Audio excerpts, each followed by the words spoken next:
Hello. Welcome to the House of the Conqueror. I am Johnny Be Crazy. And you know what? We're going to talk about House of the Dragon today. The prequel about House Targaryen, about 300 years before Game of Thrones. We're going to see, in my opinion, the Dance of Dragons. Maybe a little Aegon's conquest. I don't think so, but we'll talk about any and all possibilities here. I have my guest on today, MackenzieLBurns, aka Sasa, and I'm gonna also read you guys an article today, and then we'll figure out, it's not that long, and it's every single thing we know about the prequel so far. They haven't released much information, but I think we can grasp or have a pretty idea of what they're going to be talking about because, the most exciting thing in Fire and Blood is mushrooms, farts, and the Dance of the Dragons. So, we'll see in just a second. Yeah, we got a bunch of fine people in the chat, but how are you doing, Sasa? How's it going today? I'm doing well. I've been a hot minute since I've joined you on your channel. I know you've come on mine, but yeah, it's doing pretty well. It's snowing, not right now, but it's been snowing like crazy the last couple of days here, and yeah, it's been having fun and excited to talk about House Targaryen. Winter has come in Canada, apparently. Yeah, and yeah, it'll be a good one because we're the North, and Sansa lives in the North, so yeah, I think we'll be good. And Justin, it'll be good. No, Justin's here. My Twitter son. I think it's Southside's Twitter son as well. yes, Is this a spoiler-free stream? I don't like to be spoiled. I don't know. If you haven't read Fire and Blood, it's going to be spoiled. But I know you're just being a smart ass, my friend. Thanks for joining us. Peter Griffin, what's up? Giggity, my man. Hermione of House Gryffindor, what's going on? Katrin C, from my point of view, will be recording tomorrow. Sansa Stark and the role of women in the time period that is perceived in Westeros. I know I'm not giving that any justice. Bear with me. I'm actually pretty sick today and not feeling good at all. So, but I gotta bust this out so I can, I haven't got to talk about House of the Dragon on my channel yet. So we're gonna talk about it. What is up, Aaron from Braavosi Broadcast, who will be doing the Chronicles of Fire and Blood? It's been put on hold for just a little bit because of physical altercations with my body. I've been beating the shit out of myself, so I got to get over that, and then we'll get on to it. I got a lot of good stuff written so far already. What is going on, Nikolai Jurikin? How are you doing, buddy? It's good to see you. MackenzieLBurns, aka Sasa, is in the chat, of course. Danny McKay, finger guns all the way, my friend. Ryder, finger gun die. That's what I got to say. Ste Yorke, what is good? Go check out Geek Folk One today. If you're an aspiring meme lord. And Lady H of the North, it is good to see you, Dark Mother, the darkest. Big hearts to y'all, big hearts to y'all. So I got Jordy Jedi also in the oh channel. yeah, Jordy, what's up, man? I didn't mean to say your name all weird like that. Oh gosh, I feel like what's that they say? A bag of dicks. Okay, that's something like that's how I'm like feeling that today. But we're gonna have fun. Give me some questions in the chat. Let me know what you guys think we're gonna see. Who are some of your favorite characters in Fire and Blood? Do you even give a shit anymore? I'm just happy it has nothing to do with season 8 of Game of Thrones. And you know what? What prequel got canceled? As far as I'm concerned, that thing was never even in production. It's gone.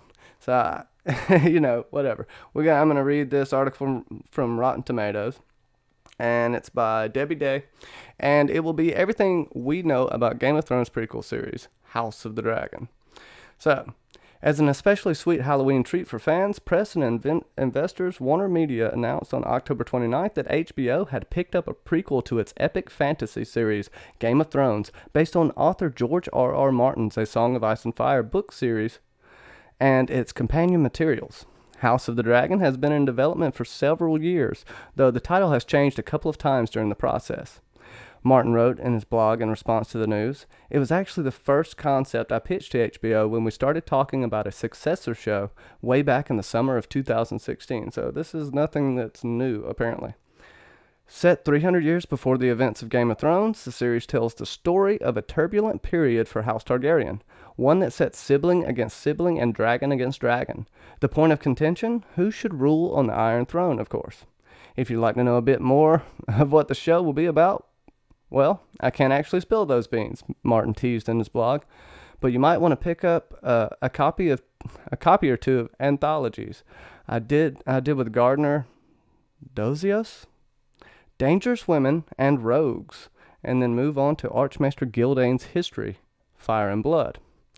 Dangerous Women includes the press materials described as 35,000-word novella by Martin called The Princess and the Queen, or The Blacks and the Greens, which is about the Dance of Dragons, the vast civil war that tore Westeros apart nearly 2 centuries before the events of Game of Thrones. Rogues, meanwhile, includes Martin's story, The Rogue Prince, Daemon Targaryen, that lustful lad, or A King's Brother, which chronicles the early life adventures, misdeeds, and marriages of Prince Daemon Targaryen, considered one of the biggest rogues in the entire history of Ice and Fire. Finally, the novel Fire and Blood, released in November 2018, is the first novel of a 2-part history of Targaryens in Westeros. Blah, blah, blah, blah, blah.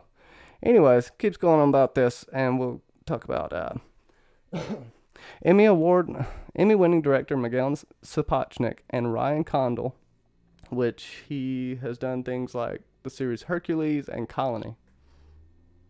Oh, come back to me. Okay, there. Will be showrunners and serve as executive producers on the series along with Martin and Vince Gerardis. Sapochnik will direct the pilot and additional episodes of the series, which Condal will write. I'm pretty happy about that. What do y'all think about Miguel Sapochnik being in charge of the visuals, basically?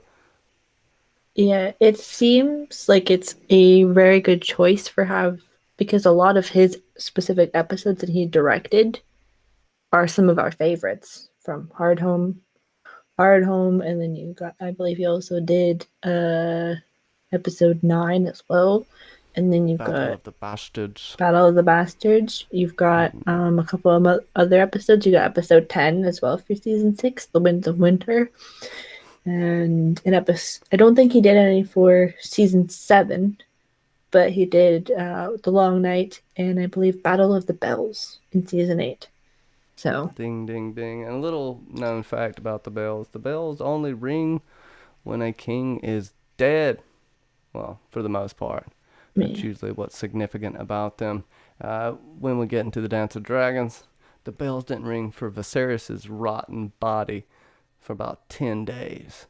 It's pretty scandalous.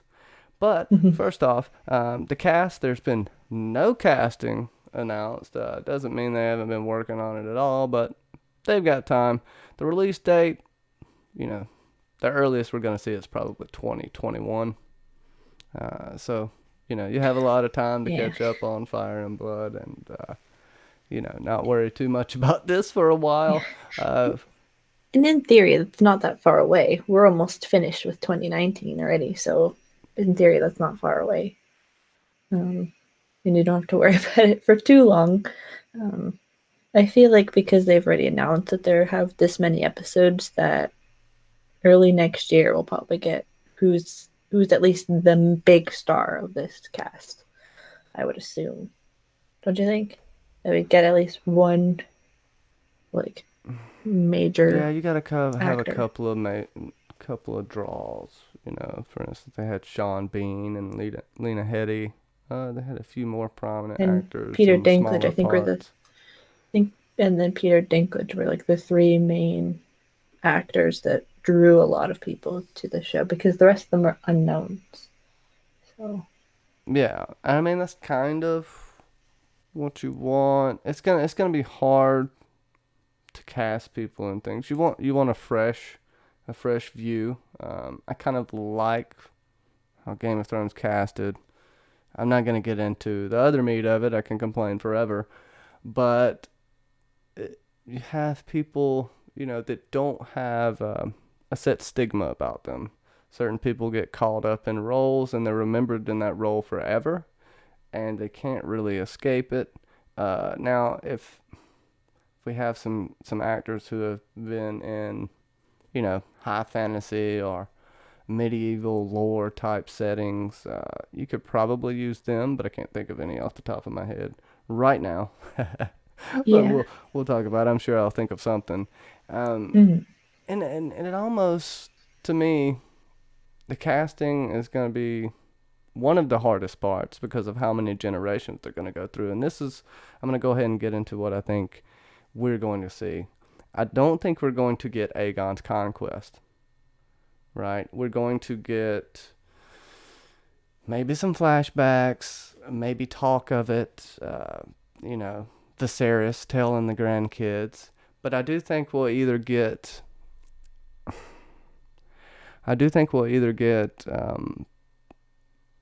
shit, I don't know. I can't think right now. Yeah, yeah, from our previous conversations before the stream, it's like you thinking that it'll be at least right before the dance. Like we'll get like the reign of, can't remember the name right now, and Oh, then I the got you. beginning of the Okay. dance. That's So a it could pick up with the Great Council of 101 near the end of Jaehaerys' reign. And before he dies, when he chooses to pass over Rhaenys, the queen who never was, for, uh, you had Aegon and Balon, who were the chosen sons, the heir and a spare. And they had some kids, including Daemon, including everyone that plays out in the dance here, the series, all of that. And they die and they cause a huge rift, and you have this big, great council of 101 AC to basically choose an heir. Rhaenys had her son. Rhaenys had married Corlys Velaryon, and I saw that Nicola asked if we may see the sea snake, Corlys Velaryon. If you don't know about him, he was the head of House Velaryon during the time of the Dance of Dragons. He was married to the queen that never was, Rhaenys Targaryen, and he was famed for being one of the best adventurers and admirals and seafarers in the known world. I would say maybe besides Alyssa Farman. But he went as far as a shy. He was a sailor from when he was a boy. The salt, uh, the water was in his bones. And I do believe that that's one of the most, besides Daemon, the Rogue Prince, that's one of the most intriguing storylines I want to witness. I want to see the sea snake in person, and I think yeah. that would be. But House Velaryon is a smaller vassal. They they're Valyrian stock, but they're not from Dragon Lords. They are lower than the Targaryens, but they've always been loyal to House Targaryen. This comes into question a little bit during the Dance of Dragons, but yeah, yeah. Yeah, there's people in the I chat feel like I talking didn't about. finish my story. Oh, sorry. I don't know. But no. Okay, so Rhaenys and Corlys, they get spurned because they're at the Great Council of 101 AC. Their son isn't chosen. Viserys is chosen. Now, for she Rhaenys was the next in line. She was passed over because she was a woman. That was the first spurn that you have there. Viserys ends up becoming king after the death of Jaehaerys, and well, the succession gets mucked up again. Daemon, who is the younger brother of Viserys, gets passed over for Rhaenyra, the Realm's Delight, which is King Viserys' daughter. In comes Alicent Hightower after the death of Viserys' wife, swoops in, marries him, has some kids, and then she's pissed that Rhaenyra is still the heir. So then you cut to Viserys dying, rotting in his bed, and Queen Alicent Hightower let him rot while they deliberated and usurped the crown from Rhaenyra Targaryen, giving it to Aegon II. So I know I said a lot right there, but we'll talk about it in just a minute. Sasa, what's one of the favorite characters that you are possibly excited to see in House of the Dragon? And, I just like Justin says up there, he wants to see a house. So I think you will see a house. And what is up, Mandy and House Lorebridge? Go check out that Lady Stoneheart podcast. Yes. So take it away, damn it. I think that a really nice characters, if we get them to see, is Jaehaerys and Alysanne because of the fact that George originally said when he was writing, I think in the World Book, they have like a paragraph, but in the Fire and Blood, they have, I think, the most significant chunk in the book. So that would be an interesting place to start because people in the chat, this we're talking about the Doom and Aegon's conquest and stuff, starting with that. I actually think that if we are going to if they're going to have the second version of this prequel, like the Dragon Demands has talked about with the Rise of Old Valyria and the Doom of Valyria prequel, that it would probably bookend with Aegon's conquest almost, and like having Aegon go west as like a thing of like bookending that kind of story arc and the Targaryens fleeing to Essos, and then Aegon deciding let's go conquer Westeros. Like that would be a quick interesting. Starting with the Great Council of 103 would be an interesting place to start because then it not mirrors but it reflects about how the main series ended, which was how does this kingdom unite and pick itself up in the pieces, and how do we choose a succession when there's everybody that you can choose from. And I think, like what you were saying, that Damon is going to be a very interesting character to watch, especially and how that plays out. And my big question about this entire series, is are they going to mess up in terms of Targaryen continuity and give everybody purple eyes, or are they going to No, give them no. the grayish blue eyes So, they gave them in Daenerys in the show anyway?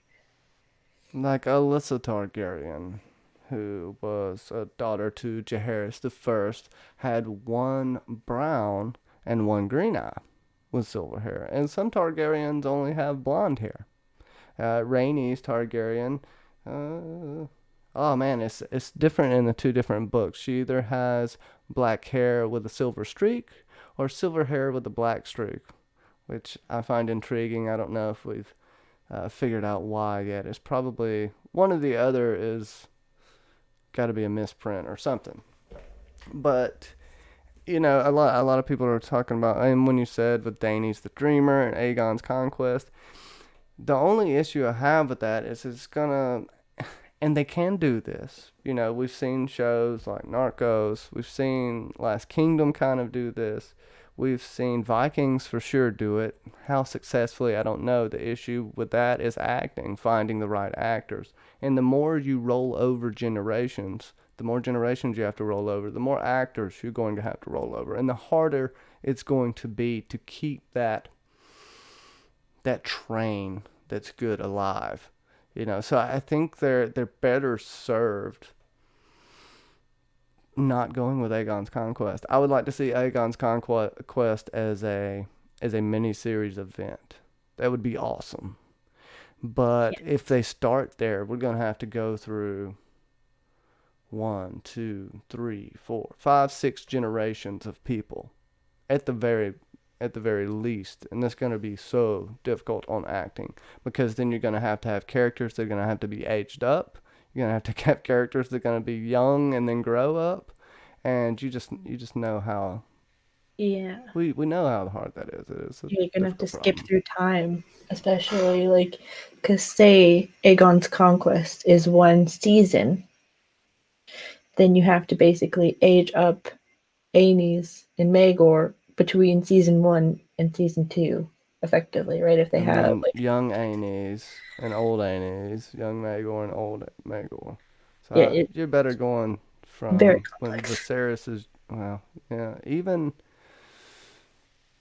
yeah, because you yeah. have to It's have, still gonna be tough if you start with the end of Jaehaerys's reign. There's still gonna be three generations, maybe four. yeah, it's trying to figure out where exactly is the right spot to do it, because you kind of have to keep enough of a significant portion of the characters alive for more than one season, I'm assuming, just to make people get attached to one side or another, basically. Because especially if they're choosing to do the greens and the blacks, like that could be a 2 season arc, effectively, right? Because there's such a chunk of history that the whole Dance of the Dragons is effective. And plus, I think that they would assume that at least the show audience has a significant amount of information about Aegon's conquest, so they wouldn't have to rehash it, because I think that's also part of the reason why there was a problem with other items like in this. So, but that's what I assume. Plus, you would assume that most people would have looked up this information anyways, about Aegon's conquest and who he was and who his sister wives were. Um, but but And yeah, for we could get talk of it. There's a couple of times, and Viserys is talking to the grandchildren. Peter Griffin says, "I hope we get a Bran flashback." Please no, please God no. CC, what's good? How are you doing? Aaron, yes. If you have not subscribed to Braavosi Broadcast, go check it out. Our links in the description, and I can say the new video that's on the way. It's gonna be a great one. Yes. Uh, and we got Peter, yes, Nancy. giggity. Please don't you wish that on me, Ricky Bobby. Don't you put that evil on me by saying we see Bran with some kind of flashback. Please no. Please no. Nancy T, how are you doing? I'm glad to see you out there. What is good? Big hearts. Yeah. If I go into a weird ramble, it's because I'm lightheaded. Yeah, we've got. Yeah, I think this will be quite an interesting time period to cover, no matter where they start. It's just trying to pick out how they would do it effectively is the part that we're all sort of struggling with. Um, Also, if you, I'll put the article, I guess, in the chat for people to read, but they kind of go through who the potential players are in this, and it's quite get your mind going about where they would start and like who these people are, and then you'd also have to, in some ways, pick people that look somewhat alike, which will be quite hard because Hollywood is so diverse, and because of the fact that they're all supposed to look pretty similar, because you know incest is a thing. Um, but, but yeah, it'll be quite interesting, as well as the dragons. The fact that they're not going to show like 500 dragons, they'll maybe show like 3 or 4 at a time. It's not going to be one of those things where um, they're all going to be all on screen at the same time, because there was what you counted 18 dragons, Johnny. That's or at least Oh shit. involved.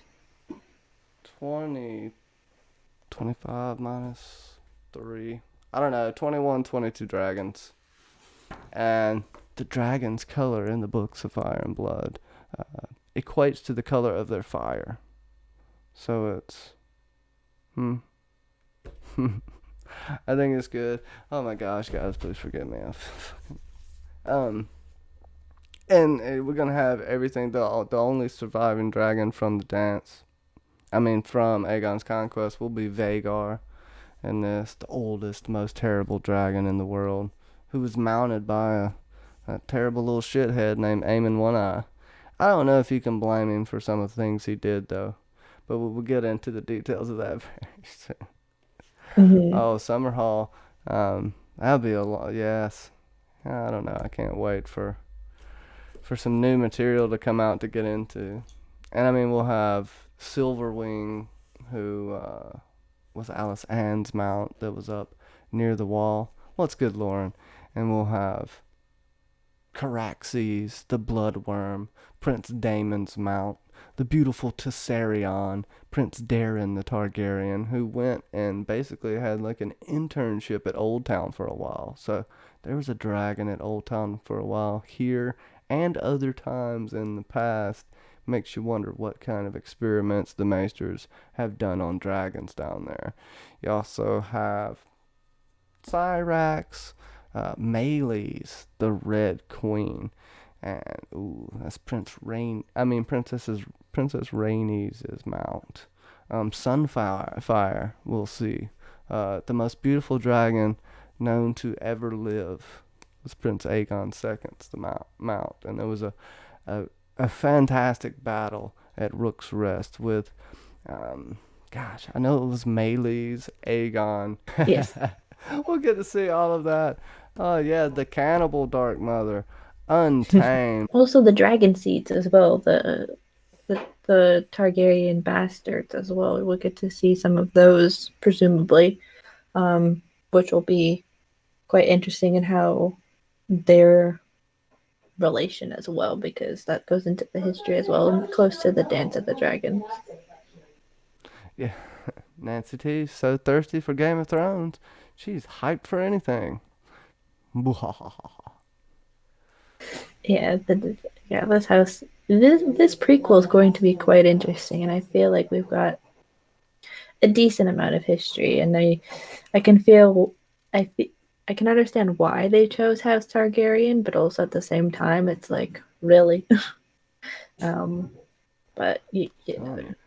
I mean, and then just Daemon Targaryen in general had about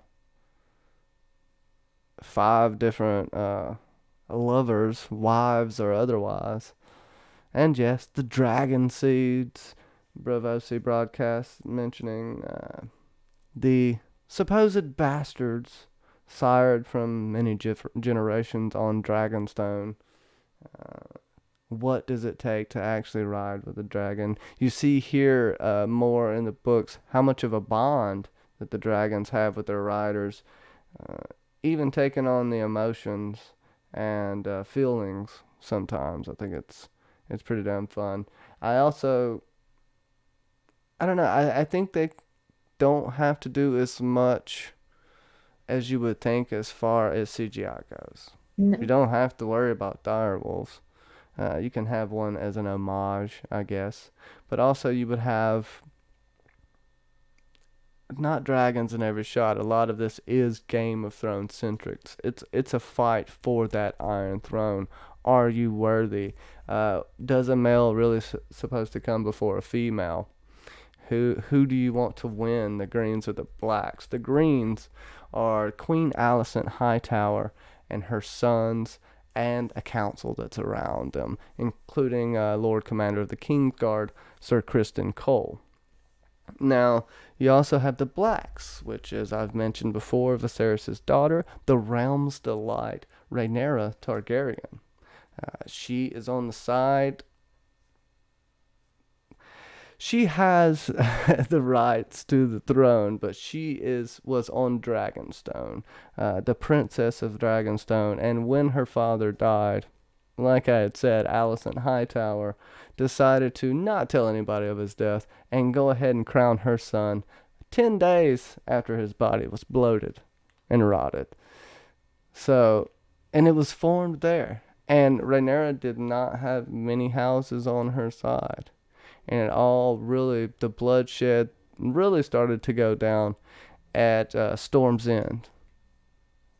The battle of, yeah, so that's when Aemon One Eye, confronted, I believe it was Jacaerys, but I may or may not be getting that right. No. Yeah, it was Lucerys that had went for Rhaenyra. They were trying to vie for Storm's End and get the Baratheon support. It was a big, just a big deal in a strategy of war. They needed that. And Aemon was to go marry any of the 4 daughters that he could. Instead, he saw the little boy that took his eye. And the rest is history. Dragon, ghoul dragon, blah, blah, blah. Fire-breathing turd faces. What's good, Catherine Harding? I hope you're hydrated. Yeah, stay hydrated, my friends. Um, yeah, and Mushroom will be an interesting character that they're gonna have to cast well, because Mushroom is a beloved character, and you can't cast a willy nilly Peter person. Dinklage shaven and aged down with CGI. Oh, maybe. Um, Mushrooms really is granddad. Who knows? yeah, and yeah, Catherine Harding has now called you Johnny B. Conquering. Yeah, thank you. Thank you. um, Appreciate I, it. I think that the dragons will be a quite interesting element to this show. Yeah, we probably won't see more than 3 or 4 of them at a time, because uh, especially like on screen all together at once, because it's Dragonstone that had the most amount of dragons at one time. I think it was 6, and then like 4 or 5 as like hatchlings. So Hmm. yeah, there's Oh, go ahead. yeah. There will be many hatchlings there. The birth of Danny's 3 dragon eggs. Uh, I don't think we will get them, but we will hear of them, I believe. A little bit before that is when, Alyssa Farman, who may or may not be Quaith, in my opinion, left and set sail and was never seen again. She took one of the biggest ships ever made. It's called the Sun Chaser. Now, later on, Corlys Valerion, the reason I bring this up, the Sea Snake, in his adventures, swears to have seen her ship in a port at Asshai. So we may get some nods. Things really may connect to the story of A Song of Ice and Fire if Germ keeps writing for this show like he's supposed to. But he's going to get Winds of Winter done first, so I'm kind of excited about that. That Yeah, means he's getting there, at least on that one. yeah. He said he's not stepping into the as a writer until he has Winds of Winter submitted. So he's like on the panel of, like, I guess, approving what's being written, but I guess not like actively writing an episode. Um, like he did for Game of Thrones, where he'd write 1 episode per season until they're like, we don't need you anymore. Um, Another big thing that will happen in at least this prequel will be Dorne. So we may get resolution for Dorne, especially with uh, the during if they talk about Aegon's conquest, we'll get a bit of Dorne, and then throughout um, the rest of the timeline as well, they do talk about Dorne and uh, conquering Dorne, and so on and so forth. So it'll be quite interesting, as well as Well, the you had King Daemon Targaryen. If you mentioned Dorne, we're gonna have, I can't remember the Dornish king, but the Dornish prince. But there was a fight with the Triarchy of Lys, Myr, and Tyrosh uh, that fought over the Stepstones. Now, at this point in time, when Daemon Targaryen was quarreling with his brother, he went and played at war, as his brother said, and he went and declared himself king of the Narrow Sea. And he comes back in a fashion almost the same as how Maegor presents himself to Aenys and swears fealty to him somewhat. But they were so contentious. Their relationship was like 2 brothers that just hate each other, but they kind of love each other at the same time. But yeah, Daemon Targaryen himself was, he invented the gold cloaks. We'll see, basically not invented, but he formed the gold cloaks. He formed their uniforms. So it's we'll get to see all kinds of things of that nature. Debauchery. He loved the Street of Silk, which is where all the hookers are. So we'll get to see some Street of Silk action. Hey, hey. yeah, it'll be a quite interesting thing. And also, as Braavosi Broadcast says, second sons, baby.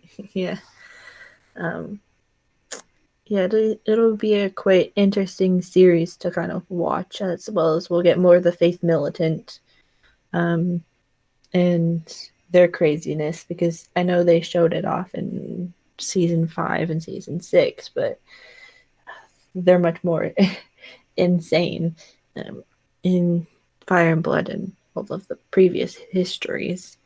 It doesn't. I don't think we'll get much of the Starks, like, because We'll get. most of it happens with Aegon's conquest. Really, like the big moment with the Starks is just Trying when to think of who we get. We'll Torrhen's. get a Stark at the end. Alaric's son. I don't remember if it's Kragan too. It's probably something different. If anybody remembers the Stark to come down and set shit right in King's Landing right after the death of Rhaenyra Targaryen, who was fed to her own dragon, or maybe a different dragon. Either way, it was pretty Sunfire. brutal.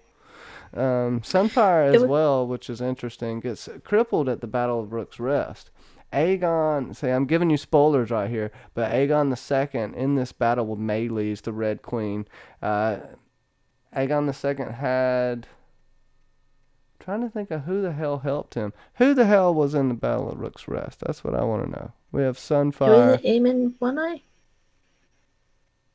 or Daemon. I What? can't Like remember. it's the I remember because I was just watching the history and lore. It's That's killing me I here.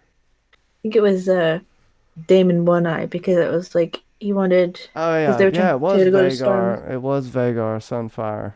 It's Vagar and Sunfire versus Meleys. Is that Mhm. right? And then in the Yeah. end, Daemon kills at the Battle of the God's Eye. Anyways, Mhm. I'm getting too far ahead of myself. But after the 2-on-1 dragon battle, Meleys and Rhaenys die, but I almost get what is thought a mortal wound on Sunfire.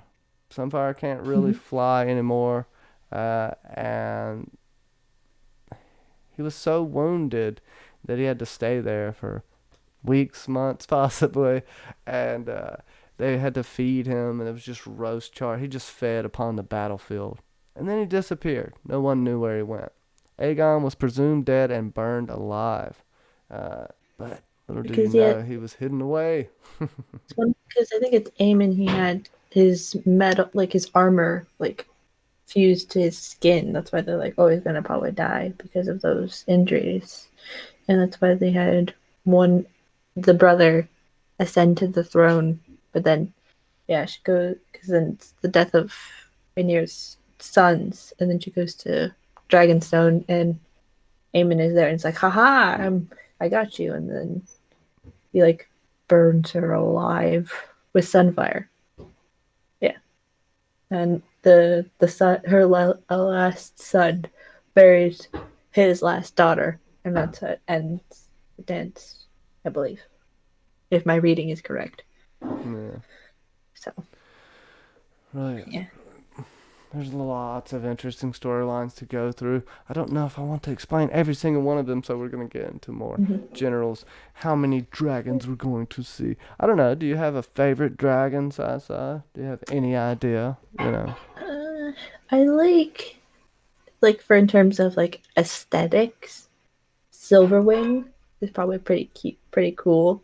But then you gotta also go with Valerion, because the biggest dragon and all of that. Like Yeah. it's like the early dragons Well, are who's pretty in cool. the chat? Who's y'all's favorite dragon in history? And we're going to get into more of Mm-hmm. this. I actually may just show y'all a preview of what's coming up on Chronicles. So this may help you guys out. Get some of the dragon slides going here. We'll see what's up. We'll see what's up, yo. So one of my favorite for sure is the cannibal and sheep stealer. The never tamed dragons. They seem to fascinate me so much. You should see them up on the screen. I'm not going to show you all my dragon slides, but I have been working you guys on some cool stuff that got going on with Braavosi Broadcast for this Fire and Blood stuff. Mine would have to be Sheep Stealer and the Cannibal. And I say Sheep Stealer because Sheep Stealer was just kind of an ugly dragon that lived in a hole. And I feel really, really close to that storyline. I kind of just live in a hole. You just feed me, and you may contain me if you feed me enough. Any ladies out there listening, if you feed me right, you can just lure me out of my cave and ride me one day. Holy shit, what am I talking about here? um, Let me come back to y'all. Yeah. But I do think it's gonna be really good. They have so many fun storylines. Like the dragons even have storylines of their own. And I'll give you one more showcase here. And since Sasa brought up Silverwing, let me think here. Silverwing, Alicent's dragon. I'll give y'all just a little preview here. Let me see.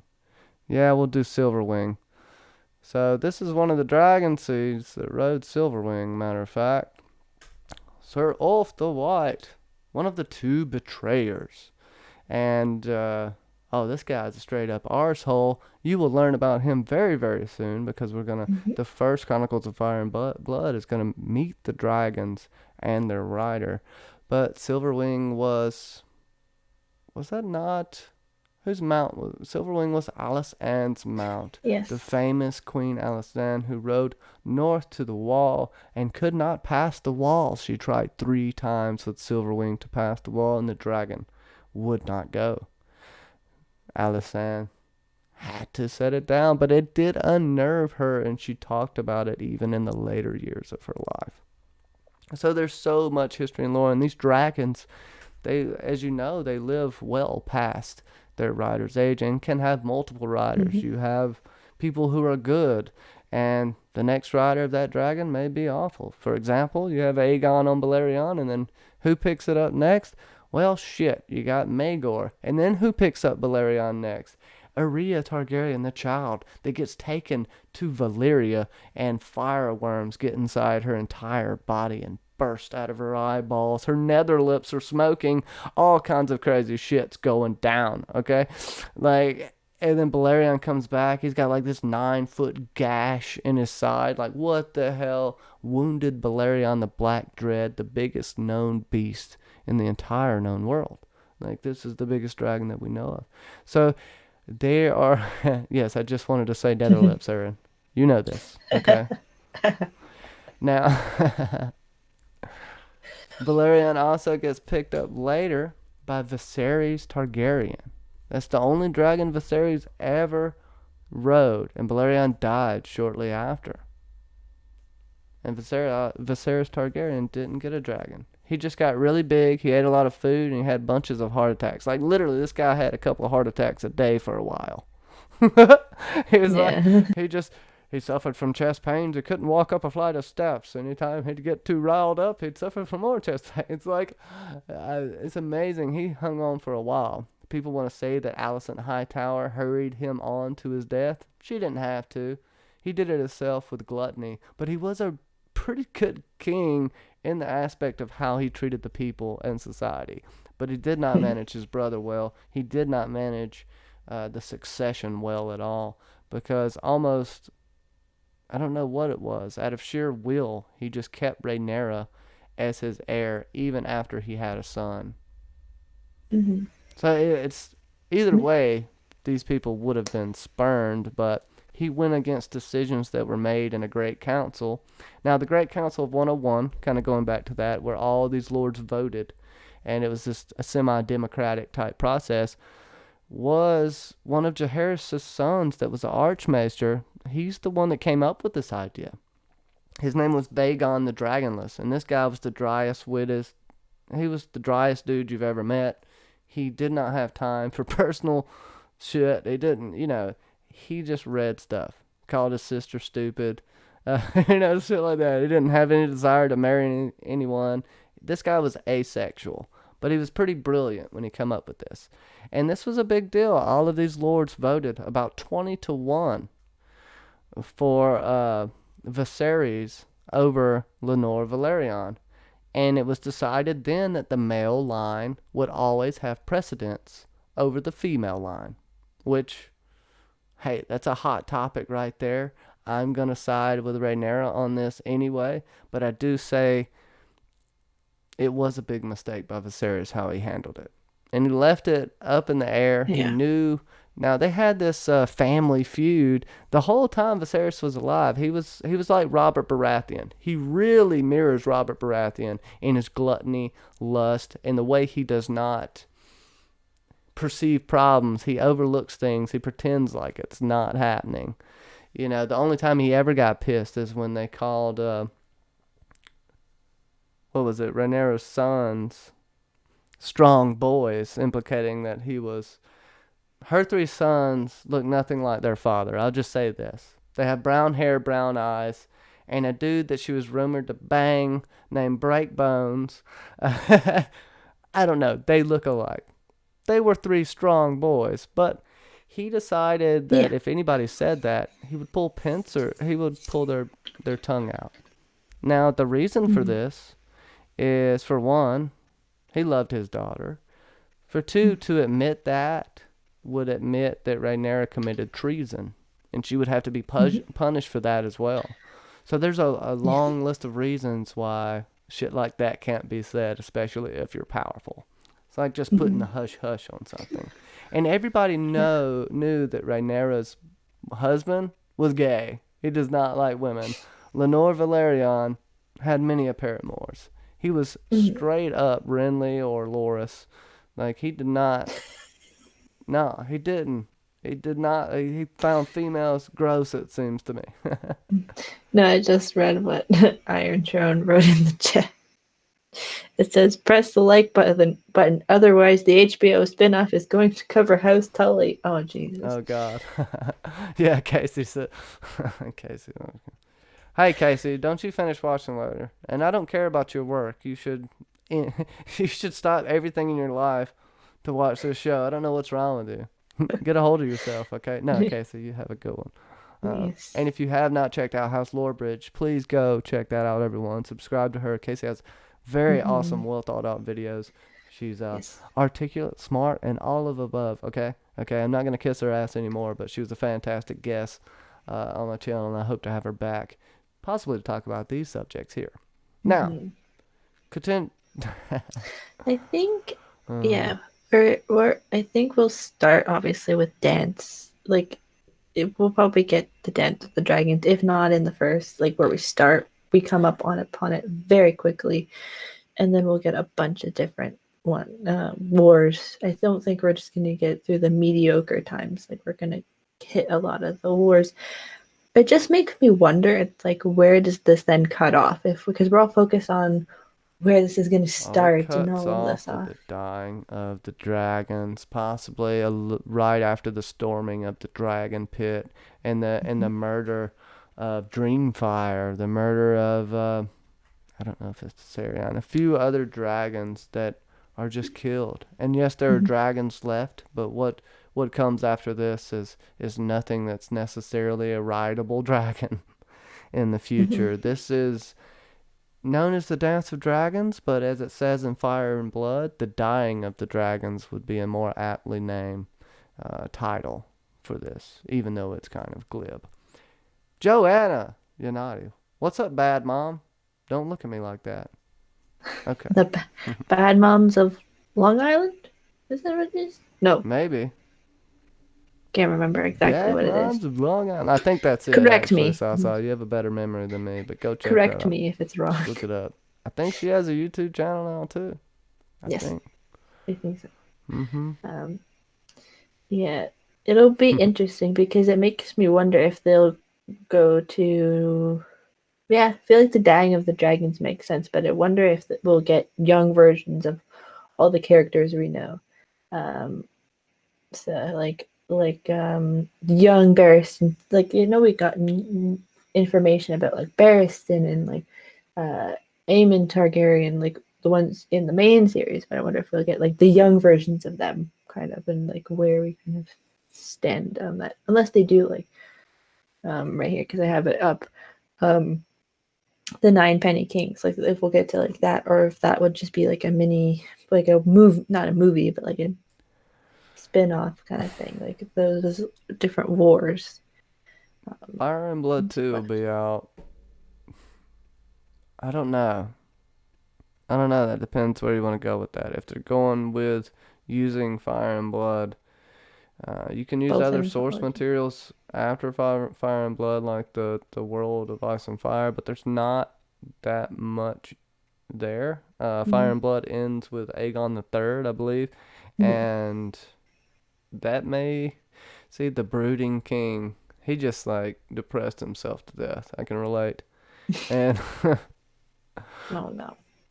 and I don't know if you want to end it there. Maybe all of the treachery of the rain, and they can figure out some type of ending because there are Yeah. details left out. There's contradicting stories. You have mushroom stories. You have Maester J- Jadaris. I can't remember how I to think say so. his damn name. Oh, we will see Grey Ghost. Nicola. We will. Another Untamed. Oh, Mm-hmm. well, I hope so, anyway. Yeah, I'd assume so because most of the dragons did die so early on.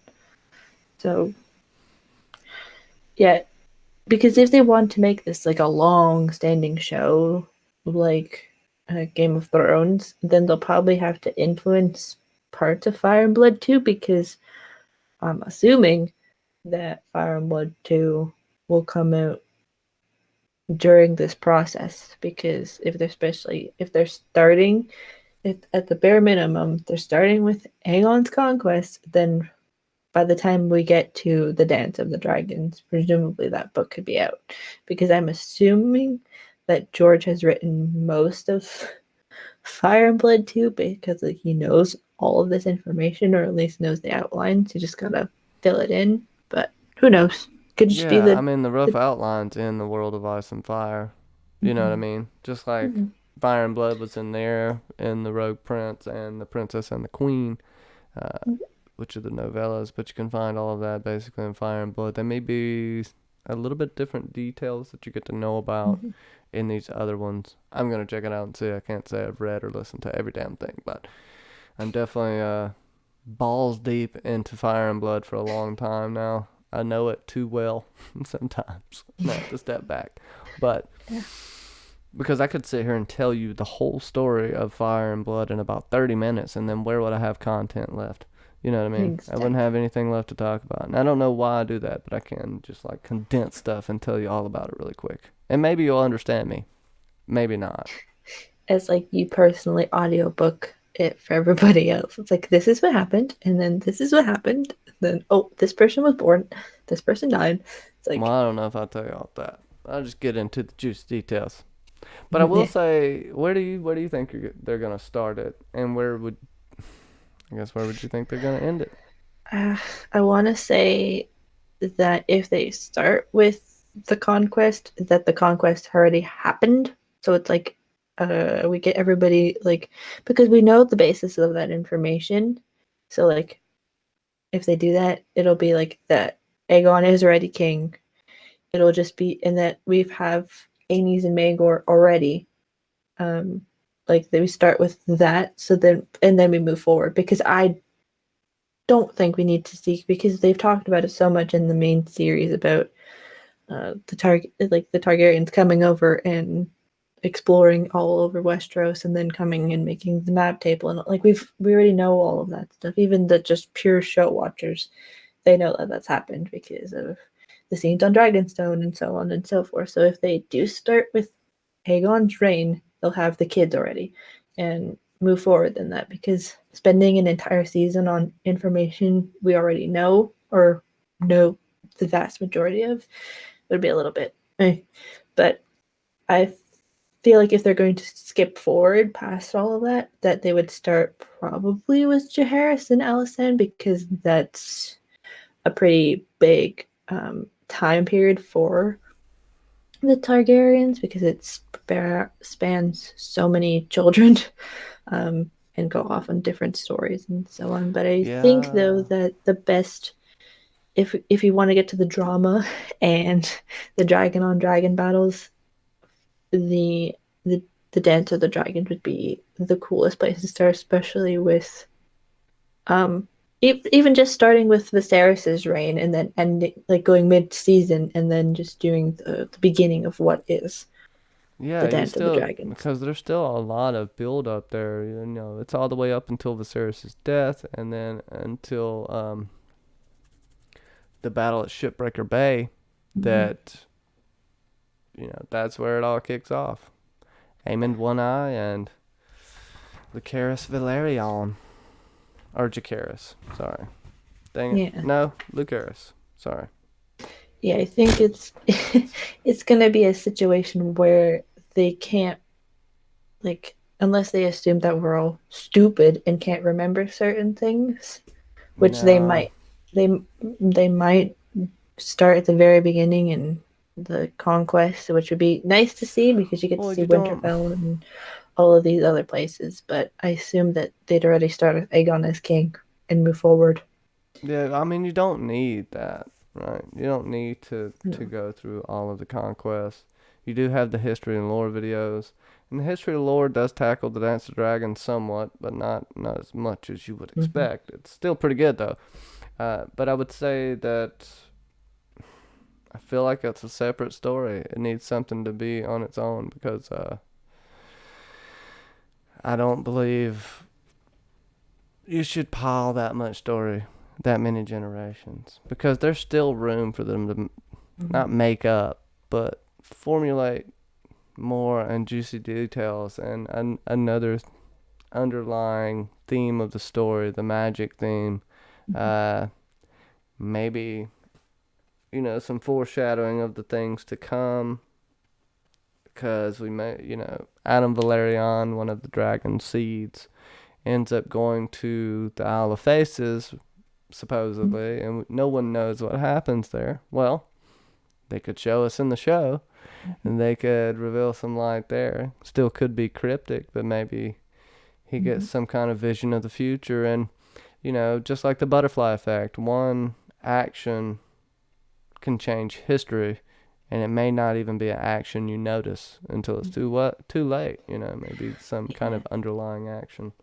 I don't know. They have some mysticism, magic, and lore. It's not just fire and dragons, and I think they would do best to use as as few dragons as possible. Yes, Mm-hmm. use all the dragons we have in the dance, but don't show them to us all the time. I think we should be kind of salivating to see dragons, but don't do like D&D did to us and never really show us a direwolf again. And then when we do Yeah. see dragons, they're flying in the dark in a snowstorm. You Yeah. know.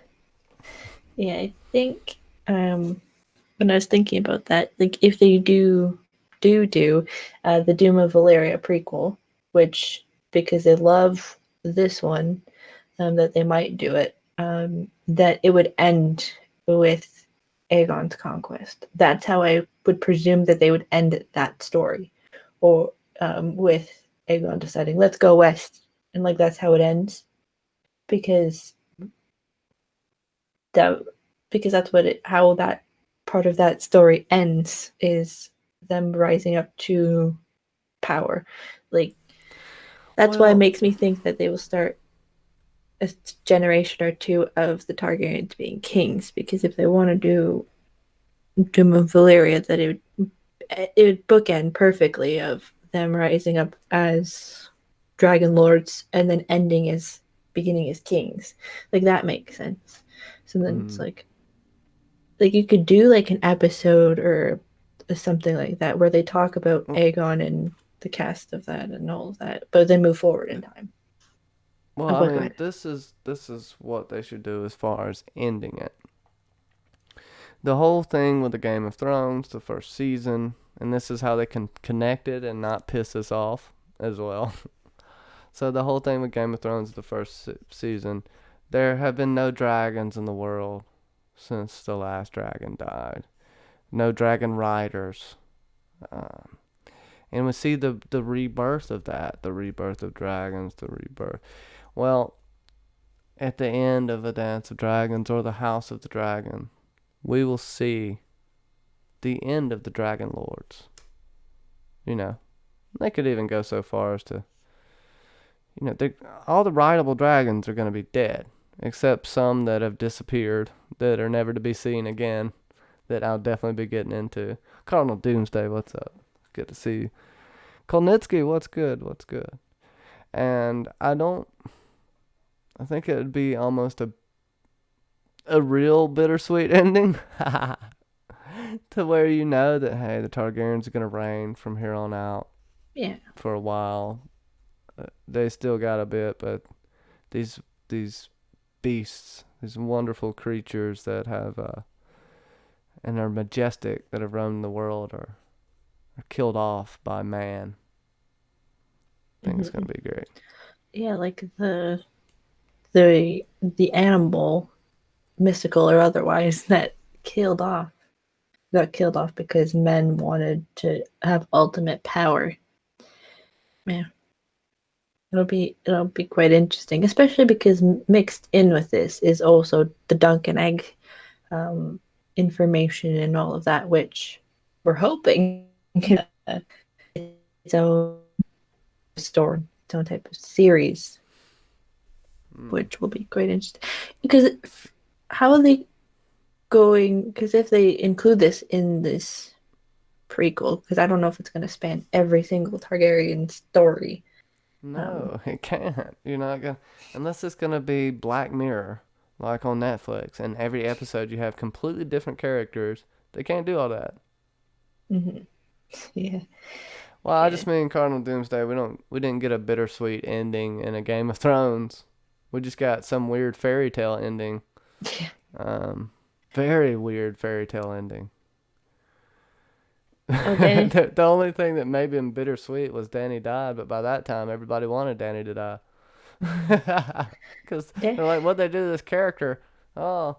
Yeah. She might as well die anyway. But Danny, McKay. I gotta. Oh yeah, about to. Yeah, go What? ahead. Oh yeah, Danny. Jinx. Danny McKay. Jerem talks about the unreliable narrator slash history when he talks about Fire and Blood. Maybe we see the real conquest or dance. Well, in Fire and Blood, you'll have 3, 4 different people giving accounts at the same time. You'll get all of their different accounts. It's just like reading a history book. Oh, this person wrote this, but this person wrote this. Well, this person wrote this, but they weren't there at the time. So yes, but you do have things that are almost certifiable fact in there.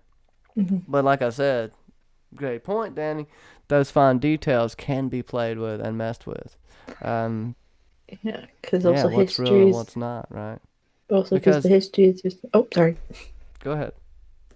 Well, yes. All I was going to say was because histories are written by the victors and not the ones that obviously lose. But go ahead.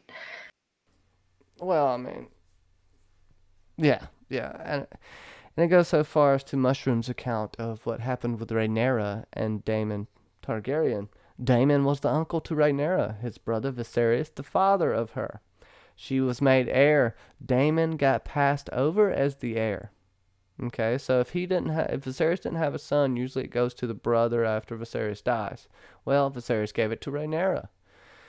Rhaenyra loved Criston Cole, supposedly. Rhaenyra, Daemon says, hey, I can teach you how to be a good lover, baby. And then they practice, okay? They practice. Mushroom says he was part of the practice. Him and his giant member. And now the thing with this is, you're like, oh, well, maybe Mushroom's just making up a lot of tales. No. When Viserys found out, Daemon admitted to every single bit of it and says, you should have her marry me because no one else will take her. And that's what causes their huge rift. And so that's one thing that you can say that Mushroom was right about. Now, there's lots of other things that it doesn't seem like Mushroom was right about. Criston Cole is horrible. And also, this other person at the time, some people think it wasn't Criston Cole at all she was trying to impress, but Sir Harwin Strong Breakbones. Either way, Breakbones was there for her when Criston Cole guffawed at her nakedness in the White Tower. So it's, whatever. And Braavosi Broadcast, please don't put smut like that in the chat, okay? Sorry for yelling. Also, I think Joanna said that she would want to see Christian Cole and that whole situation with Mushroom go down. I mean, yeah, because it'll be quite interesting to watch these characters because this entire show or 90% of it will be about incest.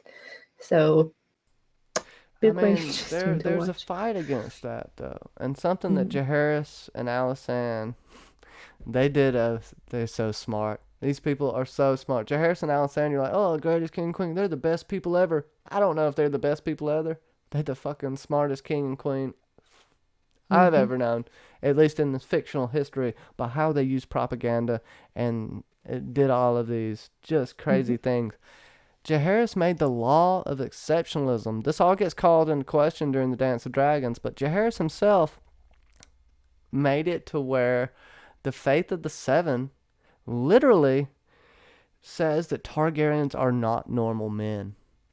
That they are almost like gods on earth because they do not get sick with normal men's diseases, which we see later that Daenerys, a different Daenerys than y'all are thinking of, sweet little child, dies from, I think, the shivers. This goes against some shit that Mm-hmm. happens.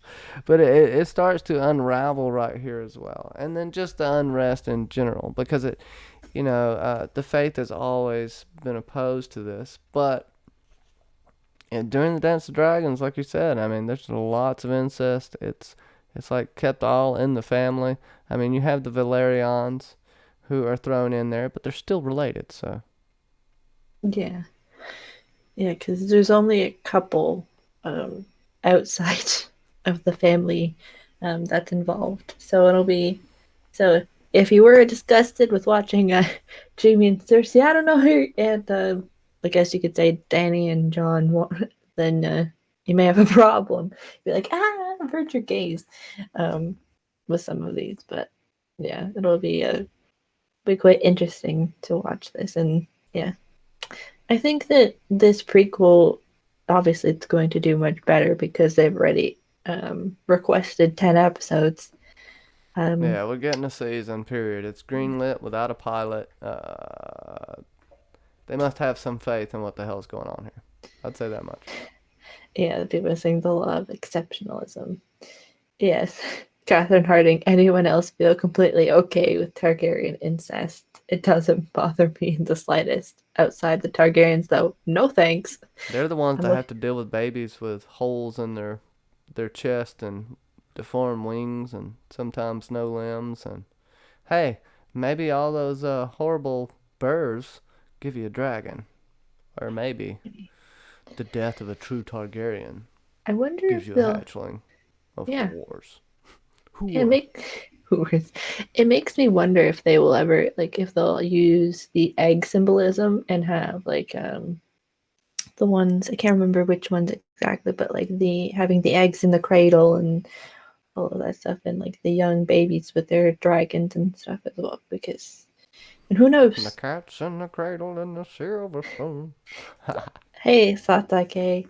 Um, it also makes me wonder too if because of what we were saying about Danny's dragon's eggs and them making it across the narrow sea, if we will see a cream color, a green and a red and black um, egg uh, be on a ship and sent somewhere else, like sent to a shy or um, wherever. Like if we will actually see that happen in the show, because then it gives us a connection to the Targaryens in the main series. Well, Septon Barth went over to Braavos and was like, I heard you got 3 chicken eggs.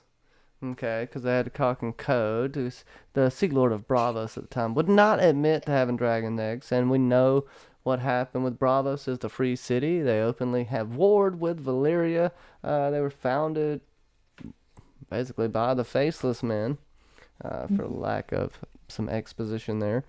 And basically, he told them he bought Septon Barth off with gold, and Jaehaerys basically said as long as they never turn into chickens, I'll be okay. But basically, he said if they do turn into chickens, he would burn Braavos to the ground. But they came to an agreement. So those at the time the Sea Lord of Braavos got, and then somehow later we have Illyrio get them. At the same time, Sarah Targaryen Jaehaerys and Alysanne's harlot daughter has become a famous courtesan in Lys, and made a bunch of money, and she's going around a different, just a few different areas, you know.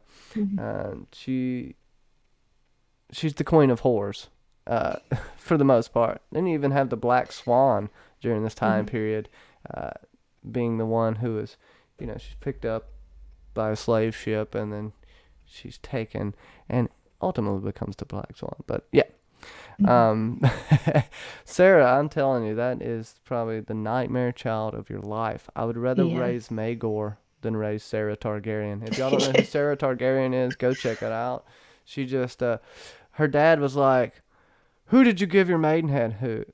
Which of the three dudes did you give your maidenhead to?" She said, "Which of the three didn't I?" Yeah. And then she just proceeded to bang her way across Westeros and then the Narrow Sea and the Free Cities, and really just probably killed Jaehaerys' soul, because he just kind of wasn't the same. He Yeah. wasn't the same. Oh And yeah. then and there's also like him feeling like she shows up, and then there's this whole other thing about if she had a daughter or not. Yeah, there's like a whole bunch of stuff if you look into Jaehaerys and Alysanne's And there's a brain. theory that, you know, I'm pretty sure I'm not the first one to think this, but Sarah Targaryen is somehow uh, related to Varys and Illyrio, or at least her descendants. Yes. Because where did this Valyrian woman that Illyrio was in love with, where did he get those pickled hands? Who was this Valyrian woman? I think it all goes back to young Griff being really Illyrio's son, but he's still Targaryen. He still has Targaryen blood. He still wouldn't even be a Blackfire. I don't know. I don't know if he would be a Blackfire or not. That depends. Technically, I guess he would be if he's. Yeah, he would be a bastard because you can't carry on her name through a female line. So he would still be a Blackfire, but it wouldn't be in the sense that you're thinking it is. You're like, everybody's like, Fagon is a Blackfire. Fagon is a Blackfire. He may be, but I don't think he's a Blackfire the way you think he is. Yeah, the Westeros Ninja. Yeah, Milt. Sarah Targaryen was the Katie Hill of Westeros. Yeah, because it's the reds or the blacks kind of thing, and because the Blackfires were the legitimized Targaryen bastards, so maybe. Yeah, but I don't know. I know this is gonna be fun to get into. I wanted to kind of touch on it today, and once we get any news out, I'm definitely will be throwing up a stream. But you're gonna be seeing videos on this and videos on actual the lore of what's going on with these characters in this time period. It's gonna be really fun doing this with Braavosi Broadcast. As you've seen, some of the visuals I already have. The dragons are coming first. Gonna suck you in with the dragons, all right? So be on the lookout for that. Just give me a little time because I haven't been feeling well lately, and I thank y'all for being patient with me today because it's just been kind of tough, you know. And you know, it's great to have you guys out there. We get to kind of hang out, even y'all in the chat. I'm hanging out with you guys. We're talking with y'all. It's fun. I enjoy it. I enjoy different opinions too. I don't you know, challenge me. That's all I got to say. Sasa, tell everybody where they can find you, and then I gotta give me some special shout outs and shit. You know what I'm saying? Yeah. I know. So know what I'm saying? you can find me on my channel, where I believe tomorrow we might be doing a Derriere debates, and I know we haven't had one in a while, but if you're unfamiliar, we're basically looking at Game of Thrones characters and debating who has the best butt in Westeros, who is worthy of the Iron Throne based on their butts.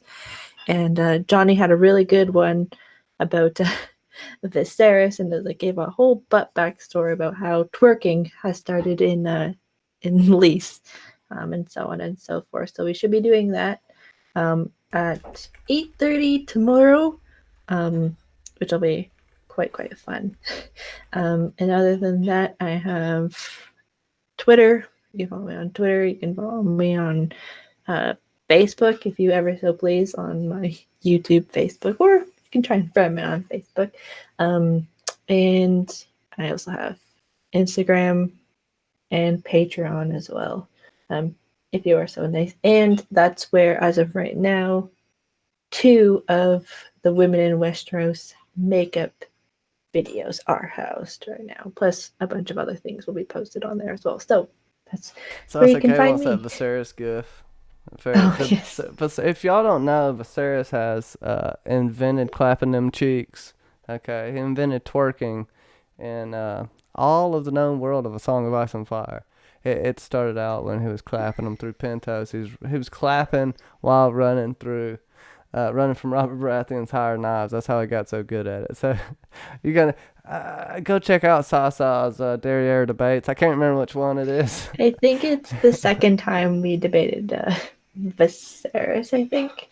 So yeah, I'll try and find it and so on and so forth. But yeah, it's a good one. And then you sneak peeked a really good one for Maester Aemon. So yeah, we'll also do I think next just some one, and we'll be doing a book exclusive one next another time, which will be fun. But yeah, and we vote on them. So vote on these characters. Shit's getting Round crazy robin. in the chat. Yeah, you gotta go check out Sasa's stuff. It's really fun. We're gonna have some fun with the dairy debates. I won't be there tomorrow, but you want me to be a switch hitter, Mandy? Maybe. Who knows? If Khal Drogo's in the mix, yeah. He was actually in the last debate, so Yeah, and he failed. So yeah, he didn't get enough votes last time, which was about a month ago.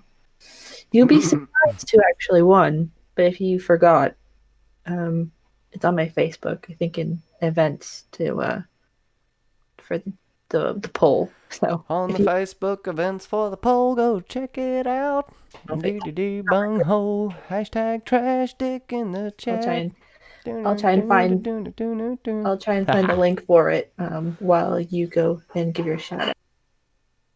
Oh, shout out to everyone in the chat, of course. But we're gonna go over here to the thingy-majigger. I've got to update this because, as you know, I'm called House of the Conqueror now, whatever that means. I'm not trying to rip off HBO, but maybe I am. Special thanks to my crazy crew, my patrons. Y'all really keep me going. You help with getting stuff for this show, and I really appreciate it. Everything from my chair to my camera to programs on my computer. So I appreciate y'all, and if you want to be a part of the crazy crew, come on over. We have Fire and Blood Book Club, all kinds of behind the scenes. You get my scripts, you get my audio only recordings, you get just weird stuff from me and random events all the time. Blah blah blah blah blah. You'll like it. Be crazy with me, put on a straight jacket and have a good time. Amy True, Anime Lover Nicole, Bobbi Catalano, Katrin Cronin, Catherine Harding, Water Champ, Clarissa Thompson, Dark Mother, Big Hurts, John St. Baptiste, Kaci of House Lorbridge, Katrin C from my point of view, Nancy T, Sauntevia Major, Ste Yorke, King Dickhead, love you, Steve, the podcast that.com, that family of podcasts, also known as Drinks and Knows Things, and the podcast that floats down here, and the podcast that must not be named. And go check out all the channels: Cylon Johns, Braavosi Broadcast, MackenzieLBurns, John St. Baptiste, and many others that I've told you about in the chat. There's some awesome creators here, and if you're an aspiring meme lord, go check out Geekfuck One. You guys, y'all have been awesome. Yes. I really appreciate y'all. Just dig this outro music. It's like, we're about to go fight some folks, okay? Okay, you know what I mean? While Make I them freaking dance. seize out on air. Don't do that.